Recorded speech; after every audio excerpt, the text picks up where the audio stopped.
അങ്ങനെ സംസ്ഥാനത്തിന്റെ സാമ്പത്തിക സ്ഥിതിയെക്കുറിച്ചുള്ള ധവളപത്രം പുറത്തിറക്കി ആയിരിക്കുകയാണ് സർക്കാർ. പ്രതിപക്ഷം വിയോജിപ്പ് അറിയിച്ച് രംഗത്തെത്തിയിട്ടുണ്ട്. രഹസ്യരേഖകൾ പുറത്തു പോയെന്ന് KN ബാലഗോപാൽ. സർ, ഈ ഡോക്യുമെന്റ് എല്ലായിടത്തും പുറത്തു കൊടുക്കുക എന്ന് പറഞ്ഞാൽ ഔദ്യോഗിക രഹസ്യരേഖകൾ ആർക്കും കൊടുക്കില്ല എന്നുള്ള സത്യപ്രതിജ്ഞയുടെ ലംഘനം കൂടിയാണ് സാർ. അങ്ങനെ പുറത്തു കൊടുത്തിട്ടുണ്ടെങ്കിൽ അതൊരു ക്രമപ്രശ്നമല്ലേ?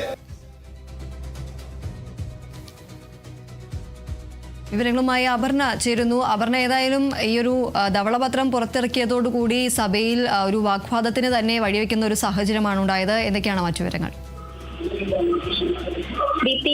സംസ്ഥാനത്തിന്റെ സാമ്പത്തിക സ്ഥിതിയെക്കുറിച്ചുള്ള ധവളപത്രം പുറത്തിറക്കി UDF സർക്കാർ. ഇത് UDF സർക്കാരിന്റെ തെരഞ്ഞെടുപ്പ് കാലത്തെ പ്രധാന വാഗ്ദാനങ്ങൾ ഒന്നുകൂടിയായിരുന്നു ഇത്തരത്തിൽ ധവളപത്രം ഇറക്കുമെന്നുള്ളത്. കഴിഞ്ഞ 10 വർഷത്തെ കേരളത്തെ സാമ്പത്തിക സ്ഥിതി വിലയിരുത്തിക്കൊണ്ട് ഇത്തരത്തിൽ ധവളപത്രം പുറത്തിറക്കുമെന്ന് UDF തെരഞ്ഞെടുപ്പ് ഘട്ടത്തിലൊക്കെ തന്നെ വ്യക്തമാക്കിയതാണ്. അതിന് പ്രത്യേക ഒരു സമിതിയെ രൂപീകരിക്കുകയും ആ സമിതിയുടെ നേതൃത്വത്തിൽ ഇത്തരത്തിൽ റിപ്പോർട്ട് മുഖ്യമന്ത്രിക്കും കൈമാറിയതിന് തുടർന്നാണ് ഇന്ന് സഭയിൽ ധവളപത്രം പുറത്തിറക്കിയിരിക്കുന്നത്.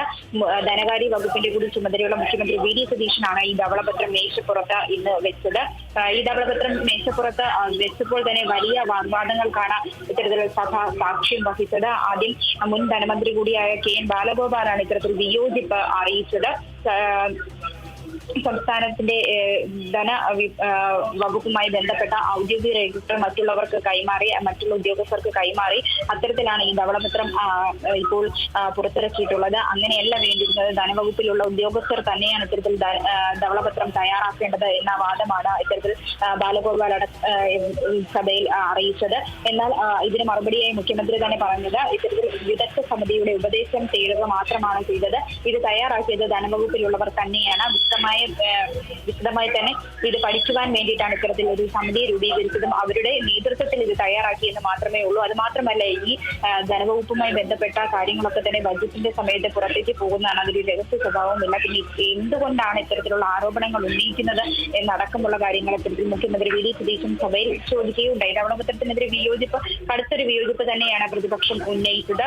പിണറായി വിജയൻ അടക്കമുള്ള ഇതിനെതിരെ ശക്തമായി തന്നെ പ്രതിഷേധിക്കുന്ന ഒരു രംഗമൊക്കെ തന്നെ നമുക്ക് കാണാൻ സാധിച്ചു. VD സതീശനും പിണറായി വിജയനും തമ്മിൽ നേർക്കുനേർ ഏറ്റുമുട്ടുന്ന ഒരു സാഹചര്യം. വാക്പോരുകൾക്ക് ഉള്ള ഒരു ശക്തമായ ഒരു വാക്പോര് തന്നെ അവിടെ ഉണ്ടായി എന്ന് നമുക്ക് പറയാൻ കഴിയും. ഈ ധവളപത്രം മേശപ്പുറത്ത് വെക്കുക മാത്രമാണ് ചെയ്തത്. അതിനെക്കുറിച്ച് വിശദമായ ചർച്ചകളോ മറ്റു കാര്യങ്ങളോ ഒന്നും തന്നെ അവിടെ ഉണ്ടായിരുന്നില്ല. അപ്പോൾ തന്നെയാണ് ഇത്തരത്തിലൊരു സ്ഥിതിയിലേക്ക് സഭ ഇന്ന് കടന്നത്.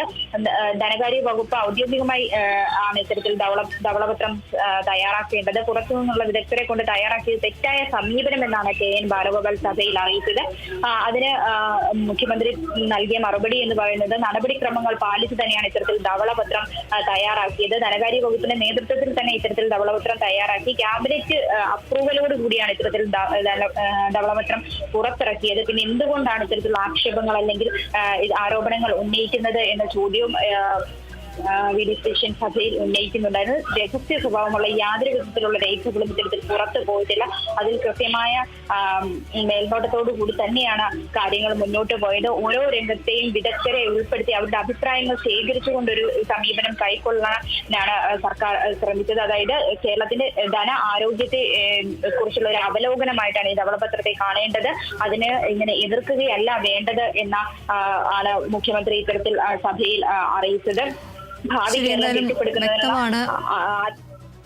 സംസ്ഥാനത്തിന്റെ സാമ്പത്തിക സ്ഥിതിയെക്കുറിച്ചുള്ള ധവളപത്രം അങ്ങനെ സർക്കാർ പുറത്തിറക്കുകയാണ്. നിയമസഭയിൽ വയ്ക്കുന്ന ഒരു സാഹചര്യമാണ് ഉണ്ടായത്. എന്നാൽ ഇതിൽ കടുത്ത വിയോജിപ്പുമായി പ്രതിപക്ഷം രംഗത്തെത്തുന്ന ഒരു സാഹചര്യമാണ് ഉണ്ടായത്. തുടർന്ന് ഈ ഒരു ധവളപത്രം പുറത്തിറക്കിയതിനു ശേഷം വലിയൊരു വാഗ്വാദം തന്നെയാണ് നിയമസഭയിൽ ഉടലെടുത്തത്.